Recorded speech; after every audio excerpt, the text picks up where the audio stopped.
नमस्कार दोस्तों। हैप्पी दिवाली। दिवाली के बाद हम लोग एक आध दो वीडियो डालने में लेट हो गया होगा। हम लोग शुरुआत करते हैं दिल्ली सल्तनत, और दिल्ली सल्तनत की शुरुआत हम लोग कर चुके थे।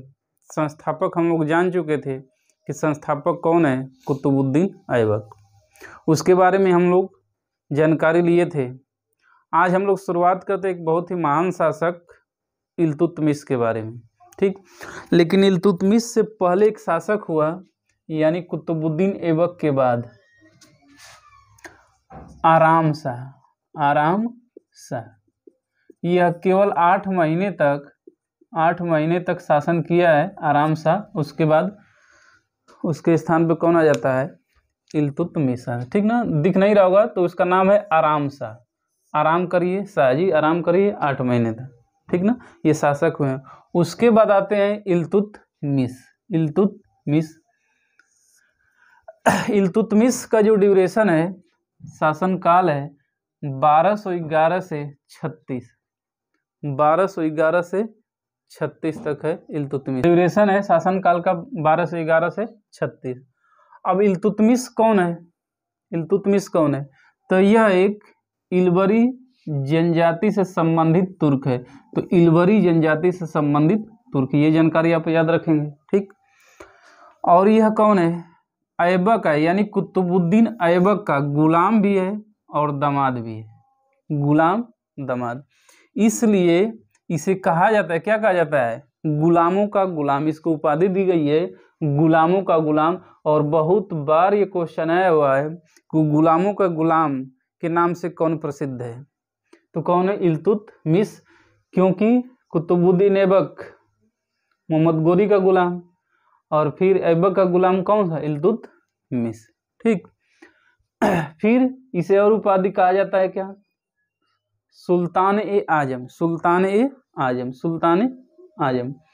देखिए, इसको माना जाता है सल्तनत का वास्तविक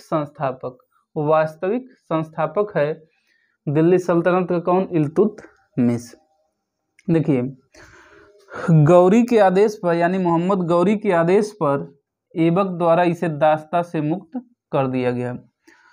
दिल्ली को अपनी राजधानी, इसने बहुत बार इंपॉर्टेंट क्वेश्चन है ये, बहुत बार क्वेश्चन पूछा गया है कि लाहौर से दिल्ली राजधानी कौन लेकर आया है। तो लाहौर से दिल्ली राजधानी लेकर आया है इल्तुतमिश, क्योंकि कुतुबुद्दीन ऐबक अपनी राजधानी कहाँ बनाया था, लाहौर में बनाया था। ठीक, तो दो जानकारी है, गोरी के आदेश पर ही, यानी मोहम्मद गोरी के आदेश पर ही ऐबक द्वारा इसे दास्ता से मुक्त किया गया और इसने दिल्ली को अपनी राजधानी बनाया। ठीक, एक दो और जानकारी बहुत इंपॉर्टेंट ये जानकारी है, बगदाद के खलीफा से प्राप्त अधिकार, जो वर्ष चलेगा 1229। ठीक, पहला, बगदाद के खलीफा ने इसे क्या अधिकार दिया, पहला सुल्तान आजम की उपाधि। दूसरा, सुल्तान की पद की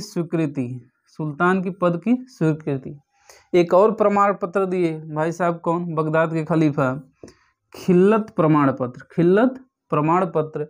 और चौथा है, दिल्ली जो है सल्तनत स्वतंत्र राज्य घोषित किए, कौन, खलीफा साहब।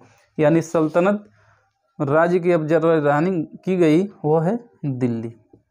अब फिर यह एक स्वतंत्र वैध सुल्तान घोषित हुआ, कौन, इल्तुतमिश। ठीक, तो बगदाद के खलीफा से प्राप्त जो अधिकार है, पहला सुल्तान आजम की उपाधि, सुल्तान पद की मान्यता, खिल्लत प्रमाण पत्र, दिल्ली सल्तनत स्वतंत्र राज्य, और पांचवा यह एक स्वतंत्र वैध सुल्तान हुआ। ठीक, आगे देख लेते हैं इल्तुतमिश के निर्माण कार्य।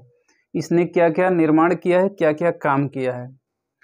तो निर्माण कार्य में पहला, कुतुब मीनार के निर्माण को पूर्ण कराया है।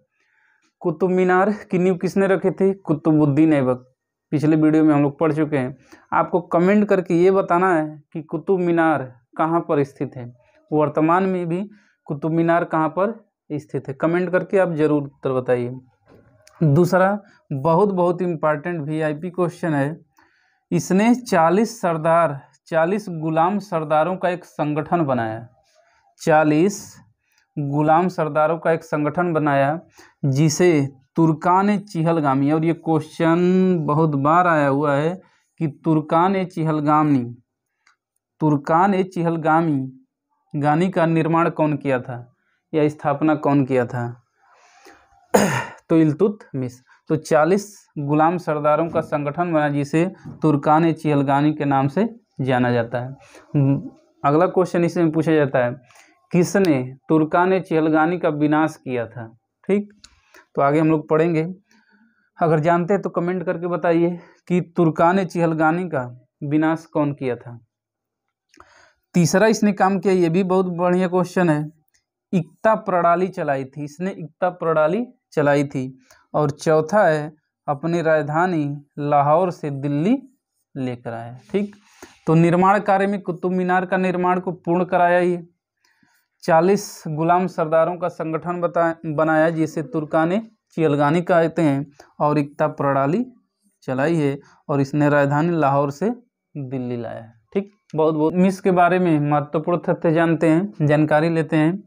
पहला, तराइन का तृतीय युद्ध, तीसरा युद्ध ना, तराइन का 2 युद्ध हम लोग पढ़े हैं प्रीवियस वीडियो में कि तराइन का प्रथम युद्ध कब हुआ है और तराइन का द्वितीय युद्ध कब हुआ है। तराइन का प्रथम युद्ध 1191 मोहम्मद गोरी और पृथ्वीराज चौहान के बीच है, जिसमें पृथ्वीराज चौहान विजयी होता है।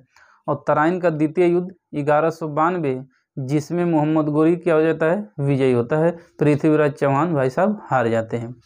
तो ये कह रहा है तराइन का तीसरा युद्ध भी जानिए, 1216 ईस्वी, 1216 ईस्वी में किसके बीच ये हुआ है? तो इल्तुतमिश और यल्दौज के बीच में।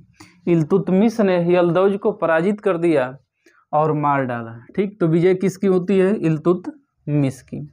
अगली एक जानकारी बहुत बहुत इम्पॉर्टेंट है, समय है 1221 का, 1221 जलालुद्दीन जलालुद्दीन मंगबरनी का पीछा करते हुए चंगेज खां सल्तनत की तरफ जब आ रहा था, यानी जलालुद्दीन मंगबरनी का पीछा चंगेज खां करते हुए दिल्ली सल्तनत तक आ गया, तो इल्तुतमिश ने मंगबरनी यानी जलालुद्दीन मंगबरनी की सहायता न देकर नव स्थापित सल्तनत की रक्षा की।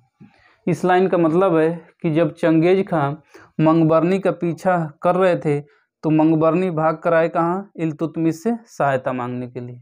इल्तुतमिश ने कहा, भाई साहब मैं आपकी सहायता नहीं कर सकता हूँ, अगर सहायता कर दूंगा तो हमारे ऊपर चढ़ाई कौन करेगा? चंगेज खां, और अभी तो दिल्ली सल्तनत स्थापित हो रहा है, विनाश हो जाता है।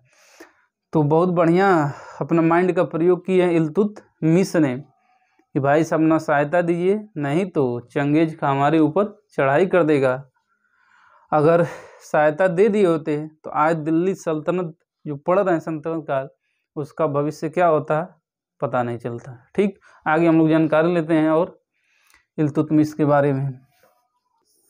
इसने दिल्ली में स्वयं का मकबरा बनाया, मतलब भाई साहब मरने से पहले अपना मकबरा भी बना गए, कहाँ पर? दिल्ली में। और इसने बदायूं में ना, क्योंकि यह बदायूं का गवर्नर भी था शासनकाल से पहले, अपने हौज खास का निर्माण करवाया। तो इसने बदायूं में हौज खास का निर्माण कराया। तीसरी जानकारी है, और इसने नई मुद्रा जारी की। पहली कौन सा मुद्रा? टंका, और दूसरा जीतल। और ये बहुत इंपॉर्टेंट क्वेश्चन है, वीआईपी क्वेश्चन है, बार बार क्वेश्चन ये पूछा गया है कि टंका और जीतल किसने जारी किए थे, या टंका क्या है या जीतल क्या है? तो टंका चांदी के सिक्के को कहा जाता है, टंका चांदी के सिक्के को कहा जाता है, और जीतल तांबे के सिक्के को जीतल, और चांदी के सिक्के को टंका कहा जाता है। तो ये सभी जानकारी थी इल्तुतमिश के बारे में, जो बहुत ही एग्जाम पॉइंट ऑफ से व्यू से बहुत ही महत्वपूर्ण है। इसके आगे इसकी बेटी के बारे में हम जानकारी ले लेते हैं। और इसकी बेटी कौन है? इसकी बेटी है भारत की प्रथम महिला, मुस्लिम महिला सुल्तान जिसे बोलेंगे, रजिया सुल्तान, मुस्लिम शासिका।